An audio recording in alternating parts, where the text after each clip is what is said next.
Hey, welcome back everyone. I'm Paul Russell. So here's a thought. Why is it that we all struggle with asking for help? Why? We all need help from time to time, but there seems to be something in us that we wrestle with, that restrains us, that fights against us, reaching out and asking for help. Now, we've all heard of the stereotypical guy that gets lost and he won't pull over to ask for directions, right? Well, that happened to me and my wife, Jeanette, a while back. We were headed somewhere and I got lost. And I actually knew that question was coming. And she eventually popped it. Hey, why don't you pull over and ask for directions? Oh, I didn't want to. I don't know what something inside me just didn't want to do it. But then again, I thought, you know what? I don't want to be that guy. I don't want to be the guy that comes up in all these sermon illustrations, right? That doesn't want to pull over. So I pull over to this gas station. I walk in, and behind the counter, there's this very young person that they didn't instill a lot of confidence in me. I was like, "Where's such and such?" And they said, "I think it's, I think it's this way, yeah." And then turn right, left, right, and you'll get there. So I turn that way, and I go right, left, right, and I got even more lost. And I thought to myself, you know what? This kind of worked in my favor. This kind of, sort of in a way, even though I was worse lost, it was a win in a sense. Now, I didn't say this to Jeanette, but inside I was like, that's why I don't ask for directions. I get more lost. But I don't know that it's really the reason I don't ask for directions. But I think the whole problem is solved with the advent of the smartphone, right? I think that problem is solved. We don't have trouble asking for directions at all anymore. In fact, we like to ask for directions, right? Hey, where's the nearest Chick-fil-A? Done, solved, right? Maybe then in that area, but I think the problem's still there, right? It's just go to a different category. For example, I have a friend who moved his house by himself. Why? His whole house, a 3-4 bedroom house. We're talking refrigerator, washer, dryer, all appliances, beds, dressers. He even moved the equivalent of, I don't want to say what it actually was because it might tip him off. He may know anyways. He may, if he hears this, he'll figure this out. But anyways, the equivalent of a grand piano by himself. Why? Not only why, but how? But what? But why? And us friends asked him, hey, why didn't you ask us for help? And he said this. He said, I didn't want to bother anybody. And part of me gets that. I don't want to bother anybody. You guys probably don't want to bother anybody. One of the issues that I struggle with is let's say I go to Home Depot and I buy something larger than what my car can haul home. I hate asking a friend for a truck, to borrow a truck. I hate it. I hate even more if I say, hey, can you meet me at Home Depot and take it home from? Oh, I hate that. I'd rather rent a truck than to ask somebody to borrow a truck. In fact, Home Depot now offers that service for guys like me. Problem solved, right? I can't help but think in the boardroom that somebody said, you know, guys, some guys said, I just hate asking a friend to borrow a truck when I buy something from Home Depot. Why don't we offer that service? Because I'm sure there's more guys out there that struggle with this. All in favor, say aye. In the whole room, it's not, it's unanimous.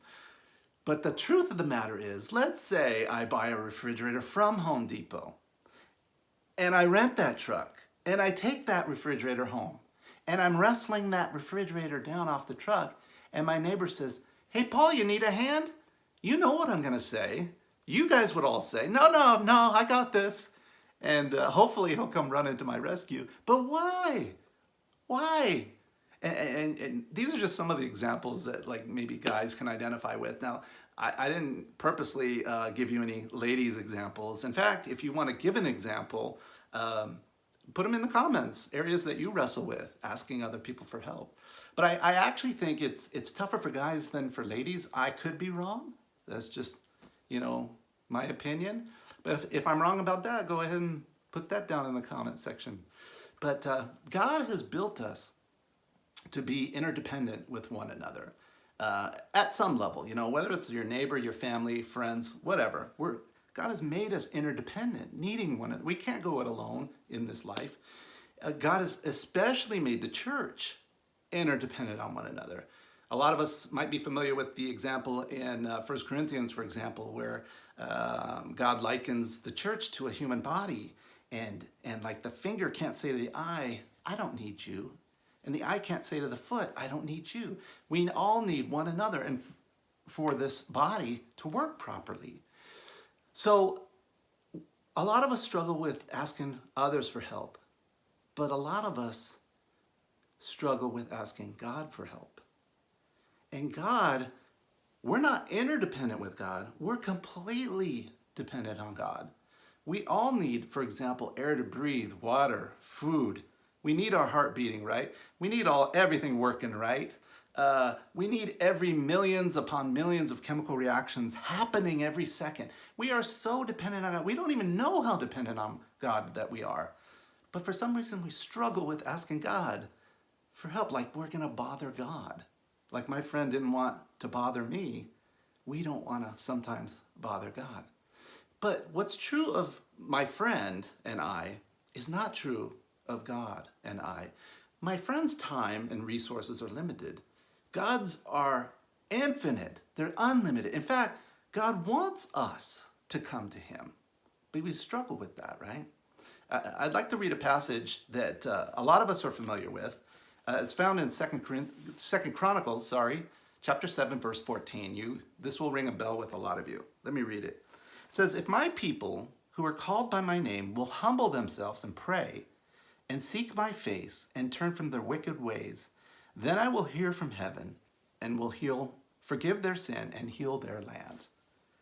Okay, if my people who are called by my name will humble themselves and pray, humble themselves and ask, right?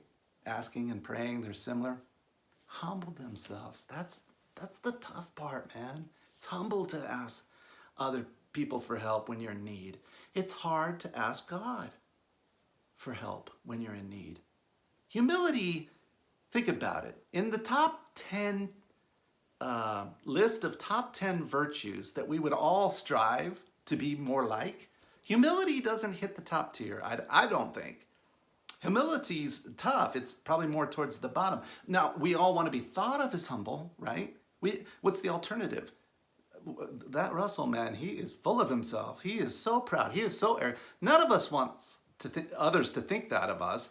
We would rather than think that we're humble. But we don't necessarily want to be humble. We just want to be thought of as humble, right? But in order for us to actually approach God, he wants us to be humble and acknowledge that dependence on him. Oftentimes, we think of dependence on somebody or interdependence on somebody as a sign of weakness. But guess what? Christ was humble. I'm going to read another passage that should be very familiar with a lot of us.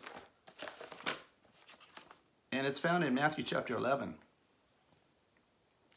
And this is Christ. He says, come to me, all of you who are weary and burdened, and I will give you rest.